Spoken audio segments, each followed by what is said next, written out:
zany vice président Antoliary zany Benitsorana Efson ka converse nge netiny miditra ny andapy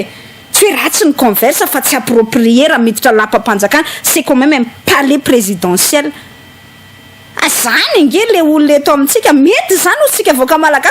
malagasy ary manindry an'izany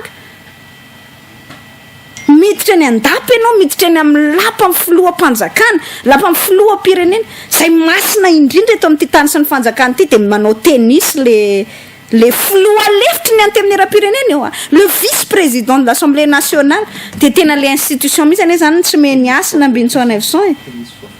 mety tennis vaovao tokotrany mety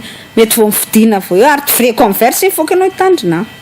sady misy mametrametra-panontaniana hoe tsy tena converse tsara iny fa tena izy mahasoa tokoa iny mety zany satria rehefa vaovao misy lalàna tsy misy lalàna fa mba misy zany règle non écrite miteny rehefa vaovao ny kiraronao de azonao entiny eny na de tsy kiraro mihaja aza mba hoe mihaja ianao zany malapa-panjaka ianao ve de ahita hoe olona manao tennis miditra any amin'ny Maison Blanche Benitsorana Efson raha invité na mpiasa ao ianao ve de ahita hoe olona manao tennis afa-tsy hoe filohan'ny république ohatra zany hoe Barack Obama mivady ny président mivady zany zay mipetraka ao fa ianao tsy mahita hoe